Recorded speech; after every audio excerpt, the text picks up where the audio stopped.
Ahoy, and welcome to Titanic Talkline. I am Alexia, and I'm really excited to welcome back a guest from earlier in my show because I learned a lot then, and I'm excited to learn a lot now. It is Ben Blackwood. Wow, how did I mess that one up immediately? Ben Blackwood. So sorry.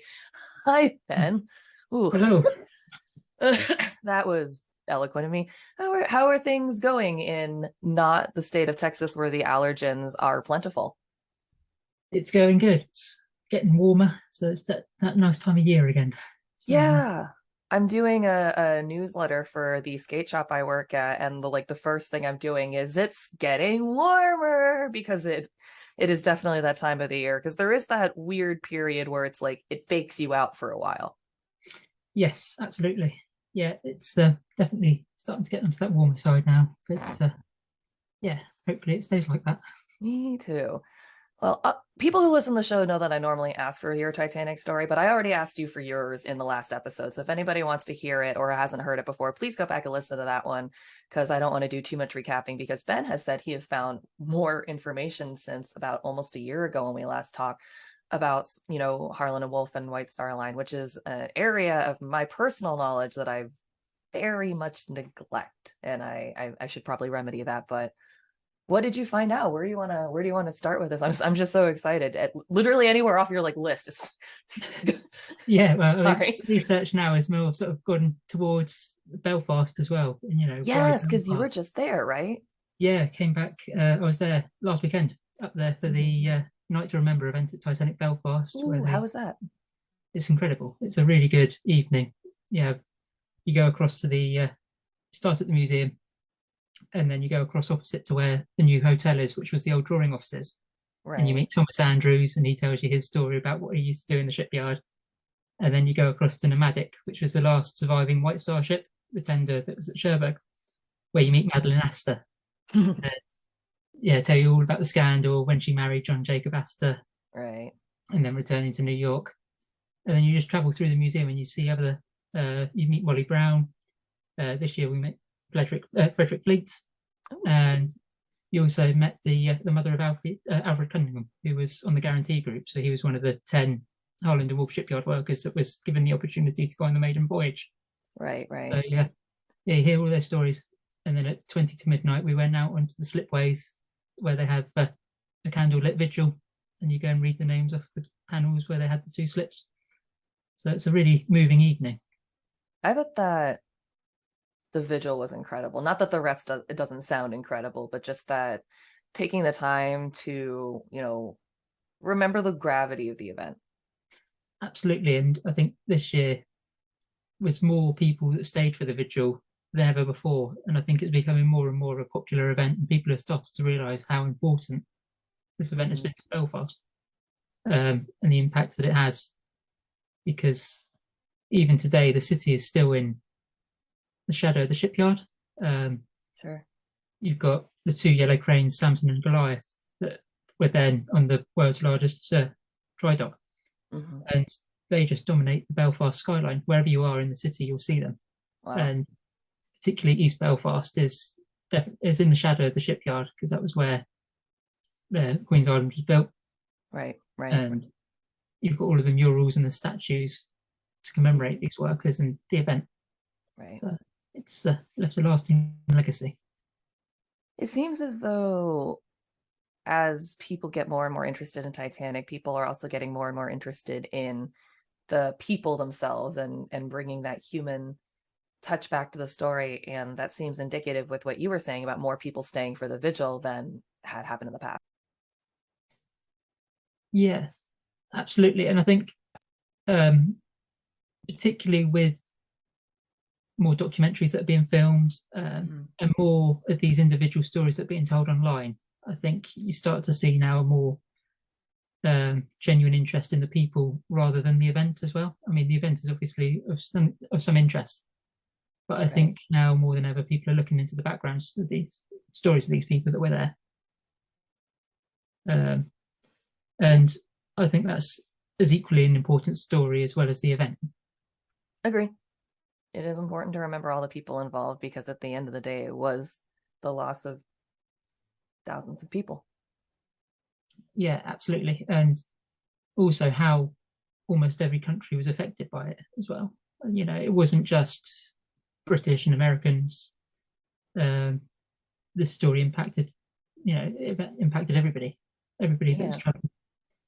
It's Um, a story of international intrigue in that way. Absolutely, and also I think she's the ship herself as well is also a product of international cooperation. You have Hmm. being built in Belfast, but you have a German crane, a floating crane used to help with construction. You then have the Royal Dutch Furniture Company. So it's and modelled on hotels all around the world as well. So it's very much it's not just a British ship Hmm. at the end of the day. I think that even in modern ships too, there's sort of, especially now with like you think about a modern cruise ship, there's a lot more uniformity. I think people might argue that there's less elegance and charm or what have you, but both then and now, I think that there's a neglect in exactly how much time and effort goes into the design element. It's not just the engine construction that's impressive about ships, it's how much time people and companies give to thought about, no, you don't want this to be that far from that location. Guests aren't going to want to travel long distances between those two locations, but they're more than happy to travel longer distances back to their staterooms or things of that nature. Having discussions about the layout and then the design elements is a large part of building the entire experience. Yeah, absolutely. And yeah, looking at the designs for Titanic in particular, every minor detail was documented and drawn and thought about.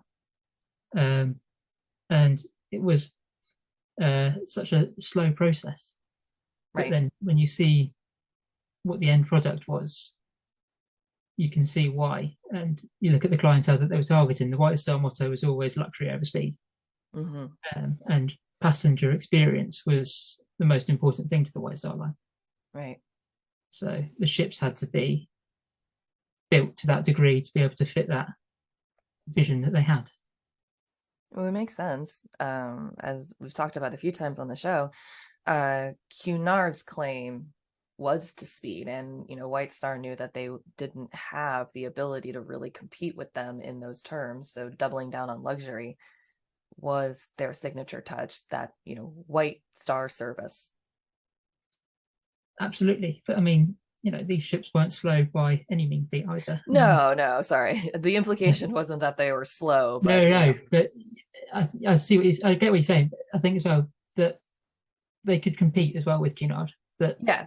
It's like, you know, listen, we can't be as fast as them because like they've got whatever magic speed bullet that Cunard's got. We're fast enough, but let them have their baby extra knots. We're just gonna make it way nicer. And it's a absolutely. it's a fair approach in my opinion, and I think it's a logical one. If if you know that you're not going to be able to beat your competitor in that particular area, because you can't just meet them necessarily in order to steal that claim to fame. It has to then be like, we've surpassed you. If you know that you're going to be unable to do that, it's really smart to just say, well, they're doing luxury okay, but we're going to do luxury great. Definitely. And you think about the money that it costs to build these ships. I That don't want to. It's nauseating. I mean, Titanic cost £7.5 million to build in At the 19, time. and that was in 1912. I'm gonna look that up. A further insurance of 5 million on her. So you would Okay, want. so what was I'm gonna do it in dollars just because it might be close enough because I can't. But what was that number again? So it was £7.5 million.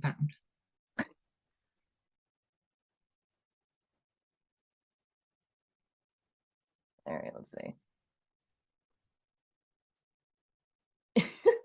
It's basically two some $1 billion.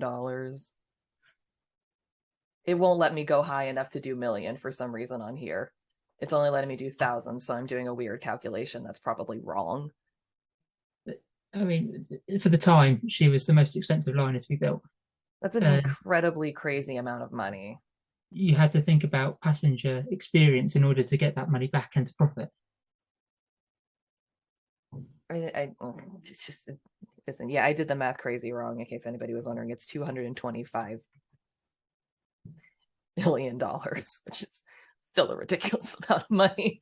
Sorry, in case anyone thought I was bad at math before, I really am now. I found an actual calculator that lets me do billion.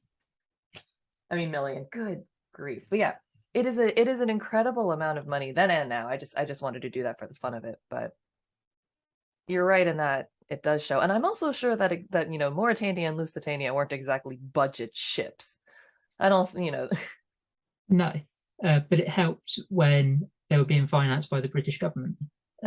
Well, yes. So, and the loan payback scheme as well was very loosely defined, that it benefited Cunard, that they weren't having to fork out loads of money in repayments straight away. You're starting to see a profit on these ships before they were then starting to pay back the government loans. What a good deal. But then, I suppose, in the same way, the White Star Line benefited as well, because the agreement was made that JP Morgan could buy the White Star Line if, in times that Britain would ever go to war, these ships could be recalled for military service.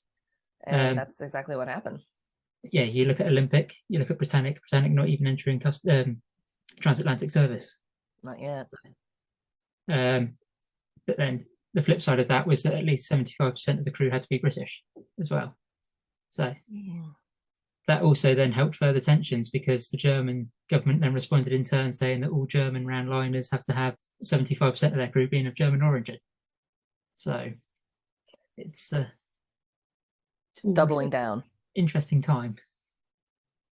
Yeah, there's a lot of stuff back then that just wouldn't fly now, or you wouldn't be able to openly discuss like that. No, and I think when you look at it as well, when the plans for these ships, like when they built the Thompson Graving Dry Dock over in Belfast, it was also part funded by the Admiralty, with the expectation that Harland and Wolff would maintain warships. So you only have to look at that time that they were thinking that eventually Europe would go to war. So everyone was anticipating a war of some kind. Yeah, it was getting to the stage where tensions were high. You had land grabs in Africa for empires from all of the big European powers, and Germany becoming a unified country was late to the party and wanted to have a piece of that as well. Right. So tensions were definitely escalating, certainly in the early years of the 20th century. In both, and that's eventually as well what stopped civil war in Ireland at the time, because you had home rule was coming to Ireland. Ireland was going to have its own parliament. The North didn't want it because they were prosperous with their industry, shipbuilding and linen, whereas the South was very much more agricultural, so there were lots more farming, and they were worried that that wealth that they'd accumulated was going to be swallowed up, and they weren't going to be so prosperous. So, the North was preparing to defend itself. You had the formation of the Ulster Volunteer Force, and they were willing to take arms to be able to make sure that they stayed part of Britain. And the outbreak of war in 1914, and then its eventual end in 1918, put a stop to that potential civil war, because both sides of the argument said, we'll join this war. And they fought in 1916 at the Battle of the Somme, most notably. So, yeah, it was that almost sort of brokered the peace for the time being. Yeesh. Imagine your argument being quashed temporarily by just a bigger argument. Absolutely. And, I'm fairly certain that assurances would have been made as well that, if you come and help us with this war, then we will reward you in some way. Right. So you can pick this up later. Yes. Yeah. We'll just put that to the side for now, and we'll deal with bigger problems, as it were. Yeah. Got to defend Ireland first, or there won't be an Ireland to split. Absolutely. Yes. Yeah. It's really complicated, because it's hard to discuss sort of an isolated incident like the Titanic without understanding all the what really was happening around it, because Titanic was only sort of a small drop in the events that sort of were happening at the time. It gained significance, but then, all of a sudden there's, a big war, which is a huge deal. Yeah, and I also think that's why Titanic means so much to these workers as well, because it was such a tense time. and they took such pride in these ships. You know, even at a launch, 100,000 people came to attend Yeah. in May 1911. So there was a great pride, and like I said, there's a massive sense of loss and embarrassment, I think, as well, that came out of the disaster. Um, but there's still that pride. People still say, we were going, we went on a tour around the city and on one of the buses, and they said one of the things that Belfast is most famous for is Titanic. So there's still that pride in her today, and I think that's why they label her the ship of dreams, isn't it? It's yeah. Why was that? I don't know if you know. This is probably an unanswerable question, but why was that title given to Titanic and not to Olympic, who was the first of the trio launched? That just occurred to me. I don't know, and I've only ever sort of seen her labelled the ship of dreams when it came to the movie as well. That opening Oh, line with okay. Rose. Whenever I look into it, it's always that first hit in Google is the quote from Rose saying she was the ship of dreams, and she was. That's fair. That might be something that we're sort of Mandela affecting backwards into things. But I mean, I certainly think there was a lot of hope for her because Belfast was such a difficult place to live at that time. So, I mean, who knows? I might find something, just happen to read it every now, just randomly, but that's the only sort of link I can find to that title at the moment. I see her mostly referred to in like posters and things I find of the past as the Queen of the Atlantic or the Queen of the Ocean. Yeah, that was certainly sort of the marketing tool that they used. She was the Queen of the Ocean. What do they call Olympic then when she launched? I've Or not does seen. nobody care because she didn't sink? No, I don't. I've not seen. All I've seen is that she was just the largest ship at that time, and she was until Titanic came along. I wonder if they needed to come up with a branding scheme for Titanic because Olympic was the largest ship. You couldn't award a duplicate title. I'm just speculating wildly at this point for the fun of it. Yeah, and I mean, hopefully somebody that listens might know the answer, and if so, then That would be please, fun. please let us know. But yeah, I certainly think pressed heavily as well with her, and and up until her maiden voyage, they still hadn't sold tickets. They had to announce that Captain Smith was going to take charge of her to be able to sell remaining tickets. And even then, they didn't sell them all. No, no, even then, and it didn't help with the coal strike that was going on at the time. Can we get into the coal strike a bit? Do you know a little bit about that?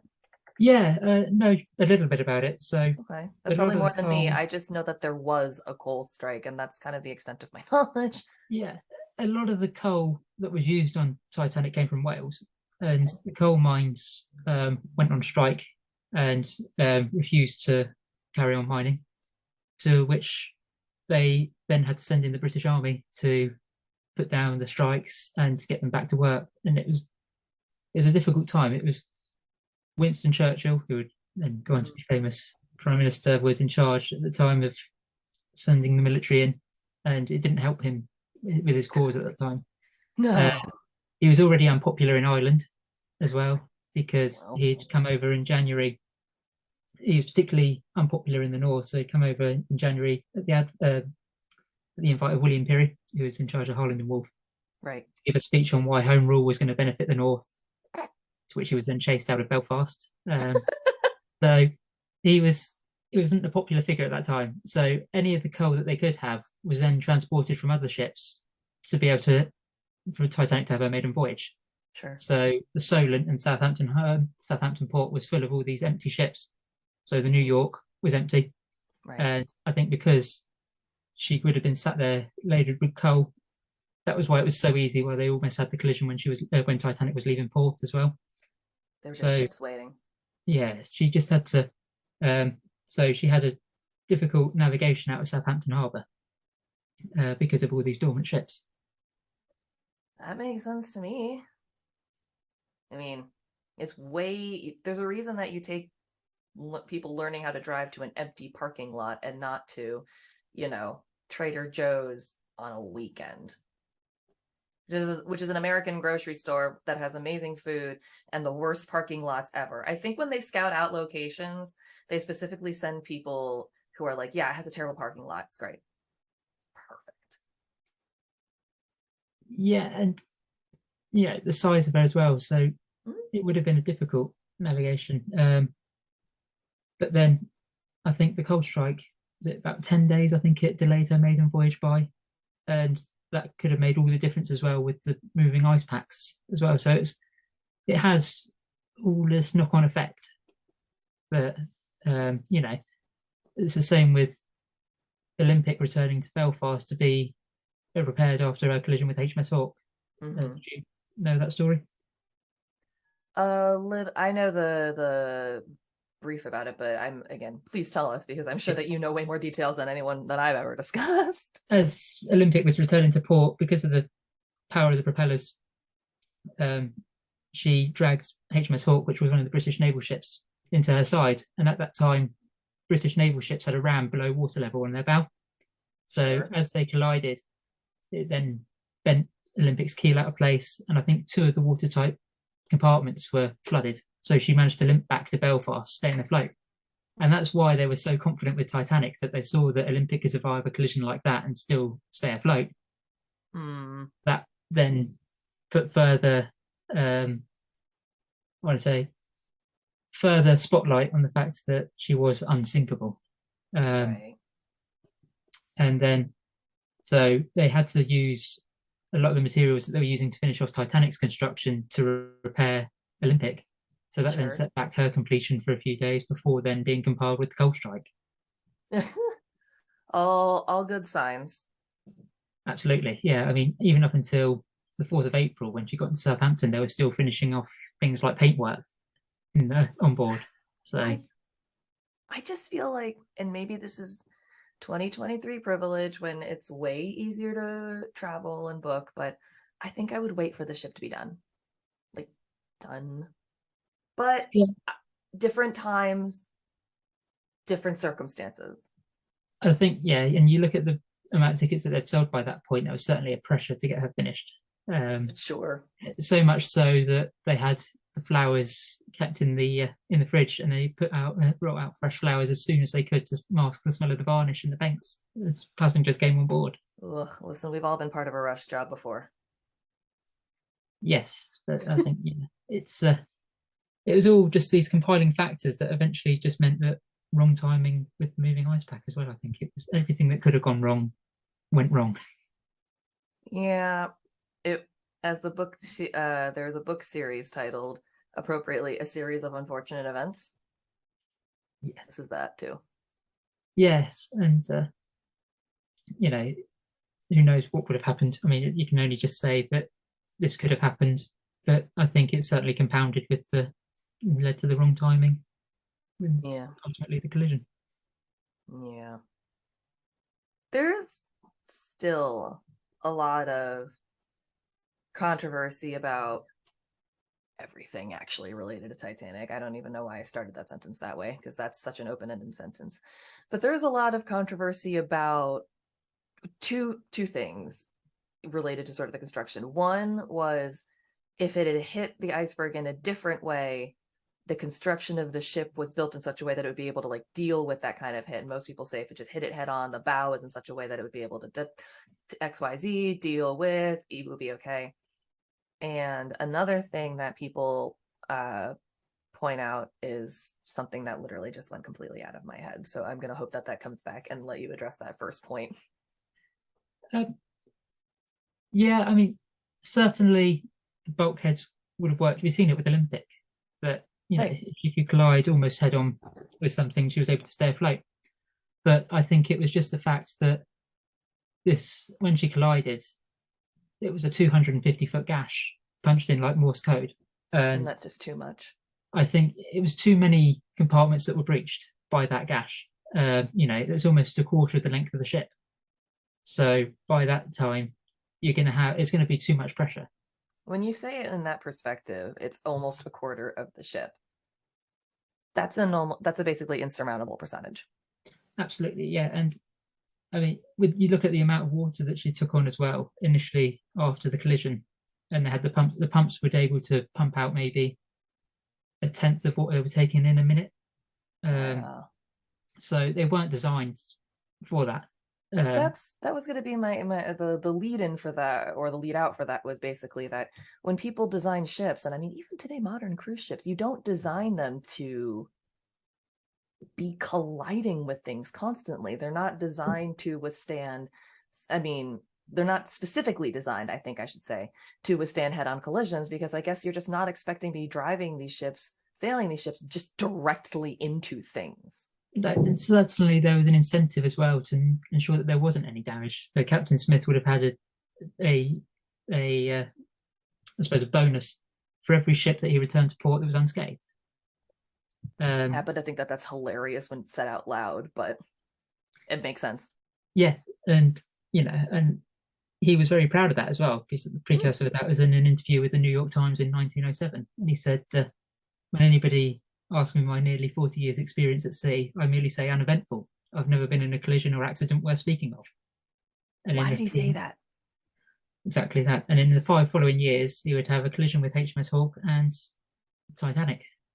That's right, because he was piloting Olympic at the time. He was, yeah, he was on the return leg as well with Olympic prior Mm-hmm. to his sail with Titanic. So yeah, he was certainly um, a key notable figure within the White Star Line. Well, as he himself said, up until X a point, there'd never been an issue.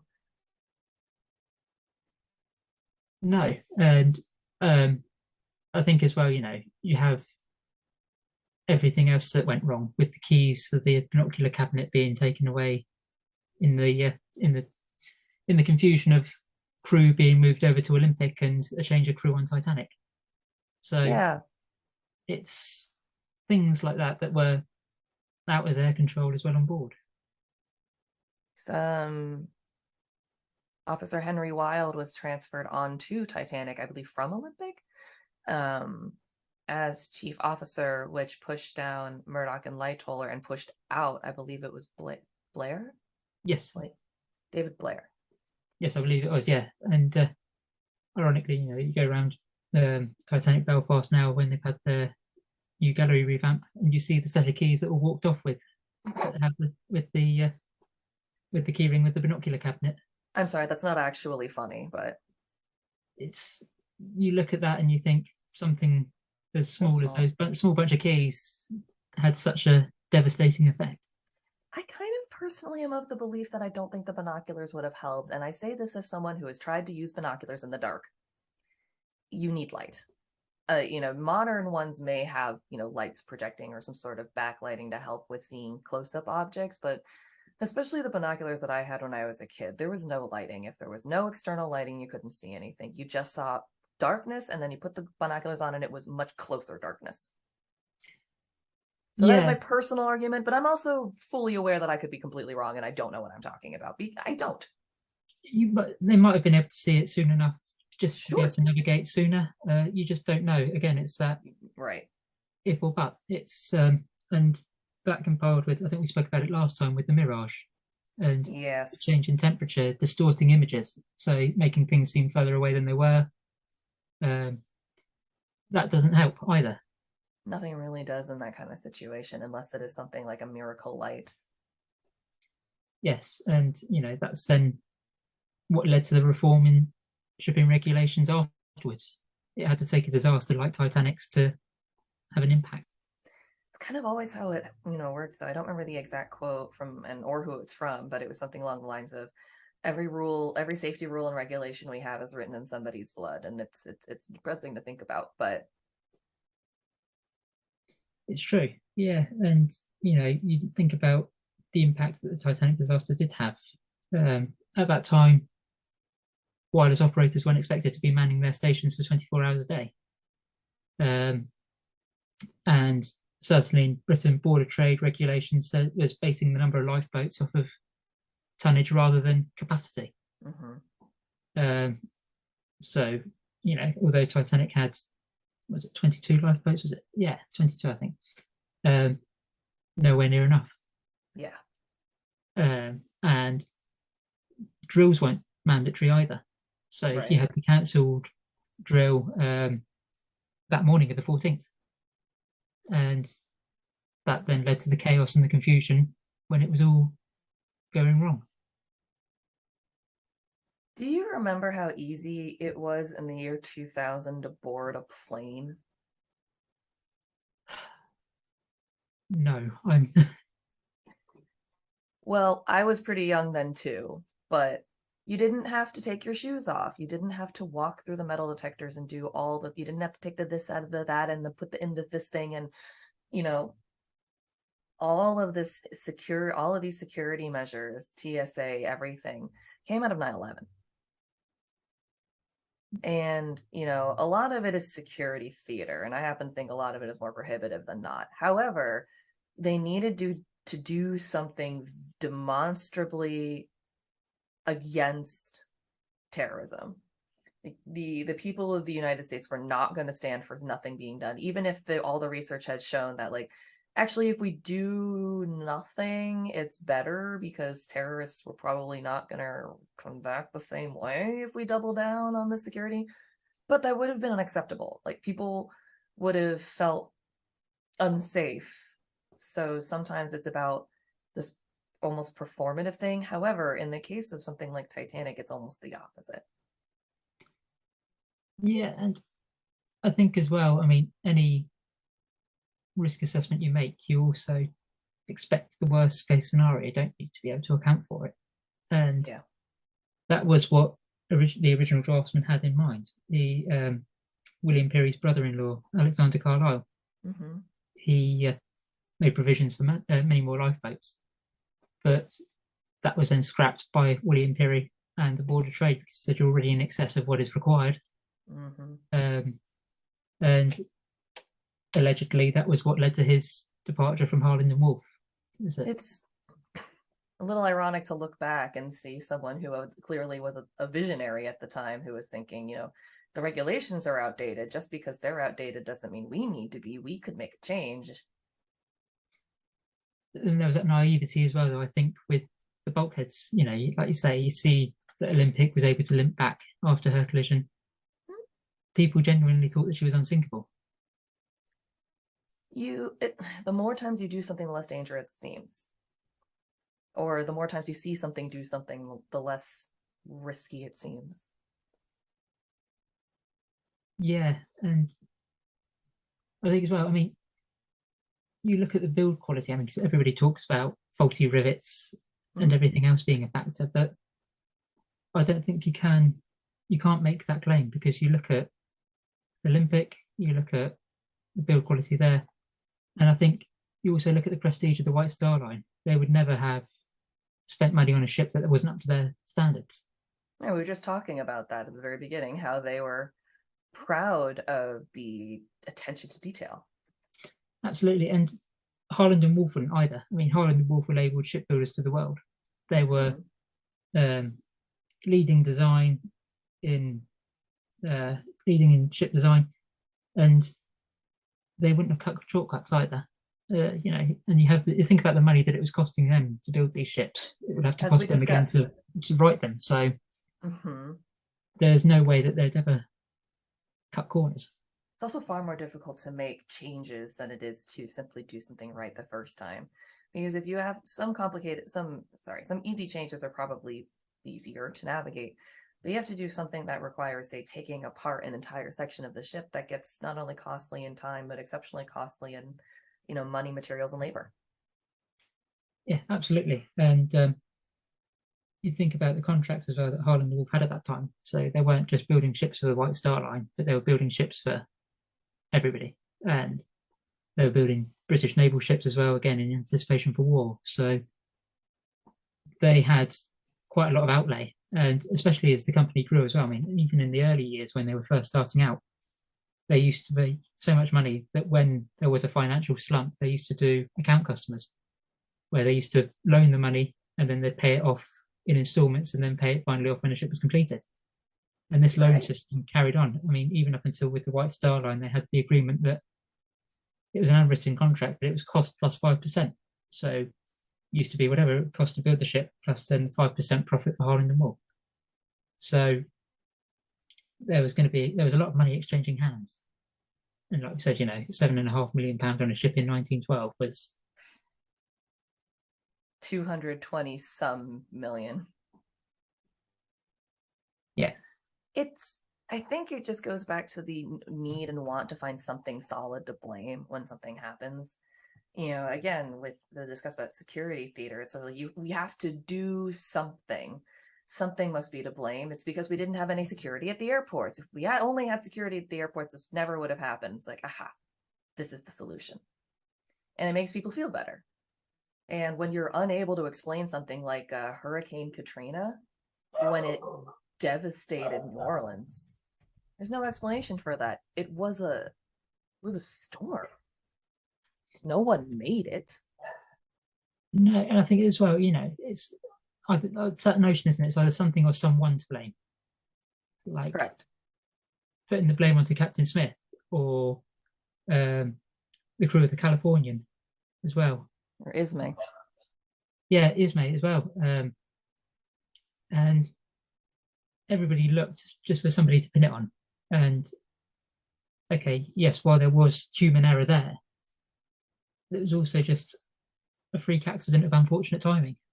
Yeah. And that, to put it lightly, that sucks. It is. I mean, you have to look at the implications that it had on families. I mean, Of course. many people lost their main income from the house. And I don't think we discussed that nearly enough. No, no, and I mean, you have cases of families being told by the White Star Line that they could go over to Halifax to retrieve the bodies, and they get to New York. They're then told that they've got no financial support. They return to Southampton and they've lost their houses. Yeah. That happened to one family in particular where their house was foreclosed. They had no money coming in. You then have the Survivors Fund, which helped, but there was nowhere near enough support. No.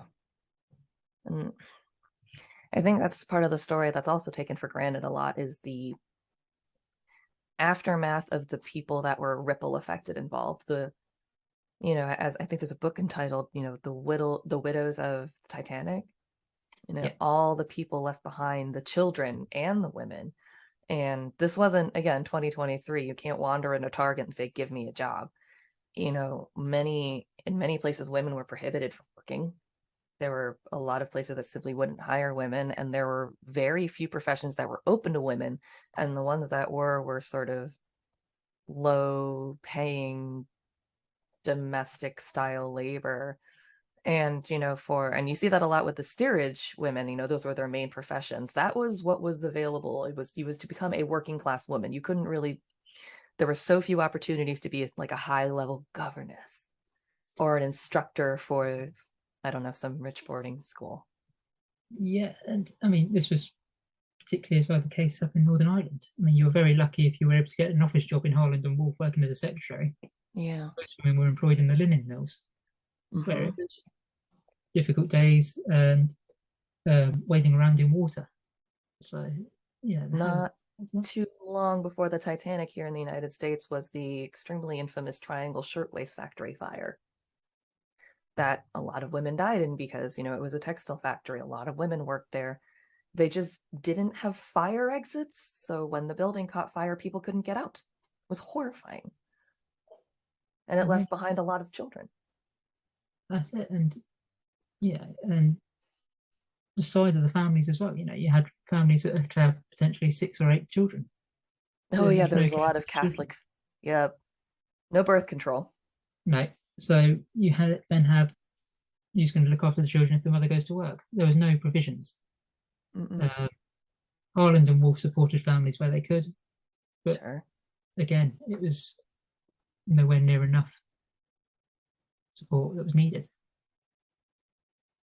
I think unfortunately the worst probably happened to a lot of those families that probably lost, children or parents to dangerous work or starvation or just basic illness you couldn't treat, a cut that turned septic, can't afford a doctor. No, and I mean, you already had prior to this the mass migration from Ireland anyway with the famine. Right. Speaking of circumstances that I forgot about. So, that loss of income and it drove people out. They came to Britain or they looked to go to America. Yeah. Hence why there was a need for ships like Titanic. Mm-hmm. It's that sort of not paradox, but a lot of people, you look at people in a dismal situation living in a town that's falling apart around them and say, "Oh, why don't you move?" Well, they can't afford to. No, you'd be very fortunate if you could afford to just uproot and move. Uh-huh. You had one case in particular on board Titanic. You had the Adigal 14. So Oh 14 from, God, that's such a sad story. absolutely, yeah, 14 from one small village in County Mayo. I think it was 11 of them didn't survive the crossing, 3 survived. And it was a village of 91 people. Right. Um, so it was a community that was hit hard. And that was just so many of their people, and not all of them, but there were people that were striking out for better opportunities, some of which were probably planning on either sending money home from a new job or establishing a route to bring the family. Yeah, absolutely.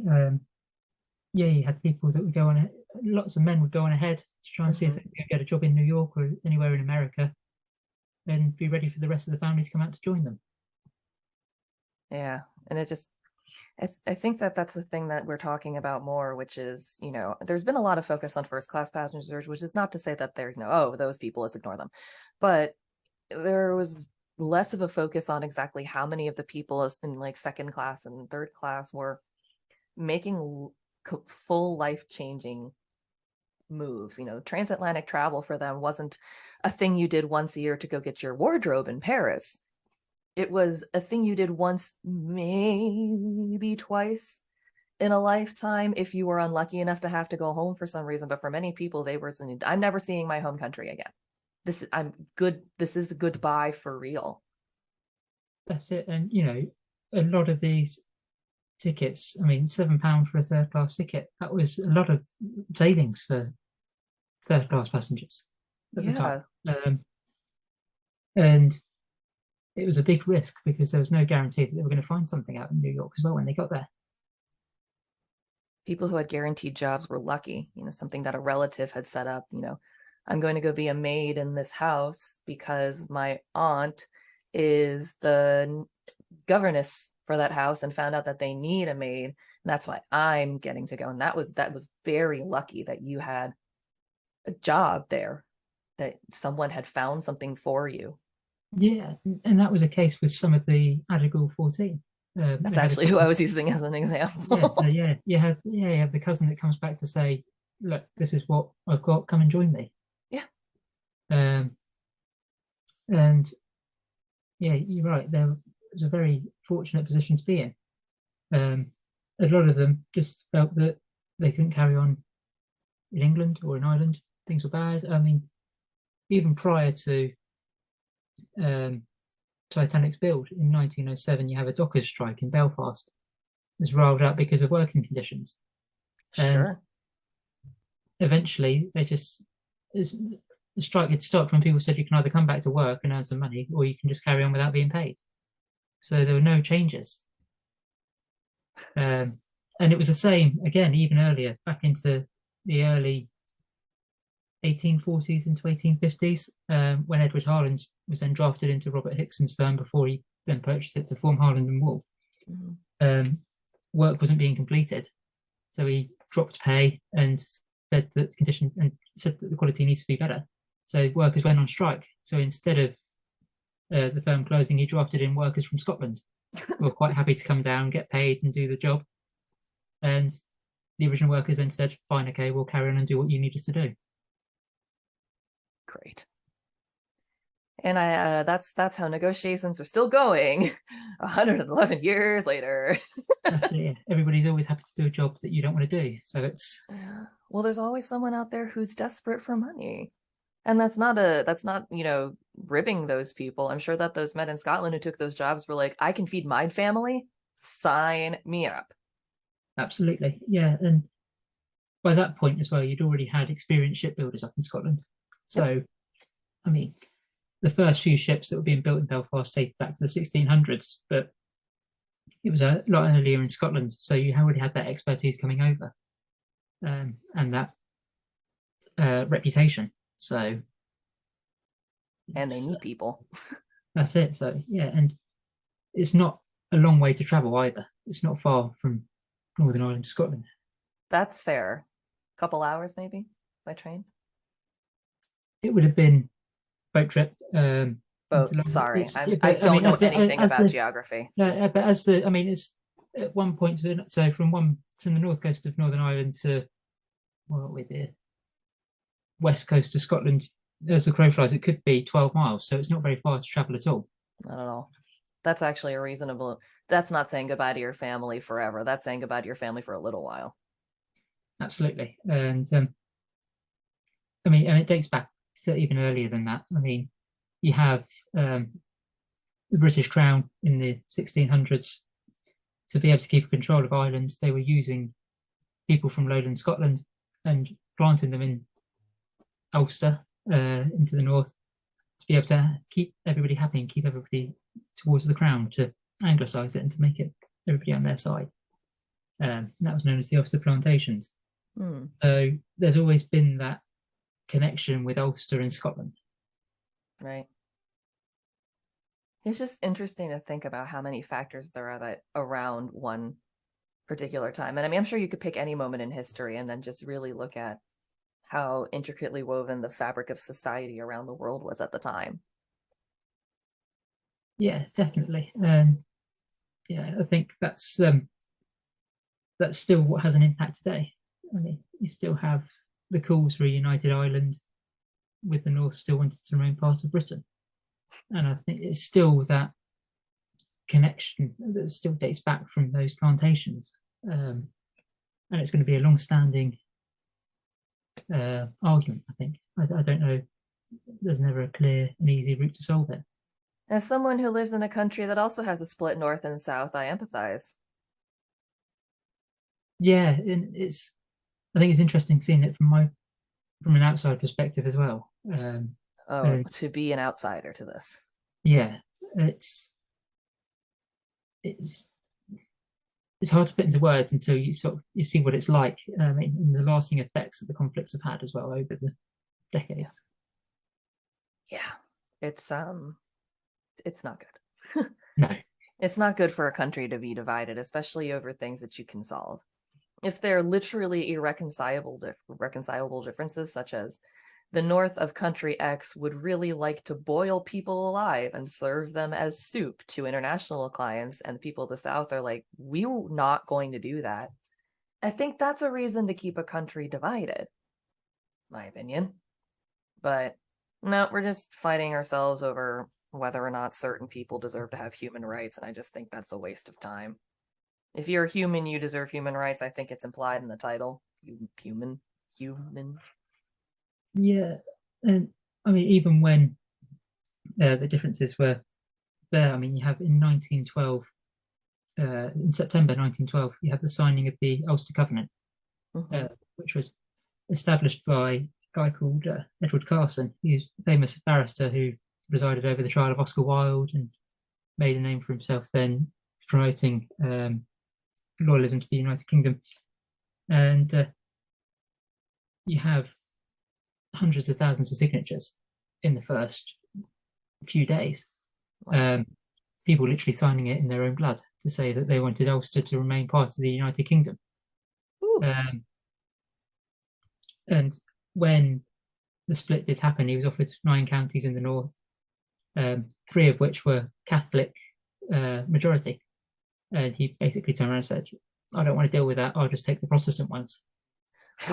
And that was the long and short of it, is that it was too difficult of a situation to be. I mean, you look at Harland and Wolff, the majority of the workforce, so 15,000 were employed in 1912, and 1 in 8 were Catholic. So you have almost 2,000. And where you have a guy like William Peary who turns around and openly states that I'll never knowingly employ a Catholic man. So there was a lot of divide there, and there was a lot of haves and have-nots. There were very few skilled workers in Harland and Wolff as well. I mean, you have one that was a cabinet maker. Wow. But it was very rare that the Catholic workers would have the skilled jobs. And that was true for all industry in the north at that time. Yeah, the Catholic versus Protestant tensions were legendary. Yes, and I think the slander that was against, or I mean, you have slogans being bandied about like "Home rule is Rome rule." So you know, if we're going to have home rule, we're going to be ruled by the Pope, um, and uh, that doesn't help. It's Not really. no, and particularly in the late 1800s as well. You have Winston Churchill's father. He gave a famous speech that said, where he said, "Ulster will fight and Ulster will be right." So it's it dates. It's a long-standing conflict, Yeah. and I don't think certainly that religious divide was there. And I mean, you still see it today. You still have the communities in Belfast where you've got the Catholic community into the Protestant-dominated community. Hmm. Uh, so much so where you can tell which areas are which because the road signs have the names written in English and in Gaelic for the Catholics. Great. Um, so that divide is still there. And I have heard that. I mean, I've not been to Ireland myself, so I can't really make a bunch of statements. But yeah, I know this for sure. But I have heard that. yeah, and it's and I think everybody's right to have their own views, traditions. Um, but yeah, it's an interesting, like I say, outwardly looking inward. It's interesting to see that divide. Ugh. Well, Ben, any last facts or thoughts you have for us, for me, before I wait a few more months before dragging it back on here a third time? Don't think there's anything at the moment, but no. Thank you again for having me on. Thanks for coming back. I always enjoy, as I brought up 1,000 times during this, I always enjoy learning the circumstances of the event that I discussed. I don't do a lot of research into that. I should. I always say I should do more, and I always say I will try to, and then I never do. But I do other learning. So thank you for coming on and sharing all of your knowledge with everyone once again. Thank you very much.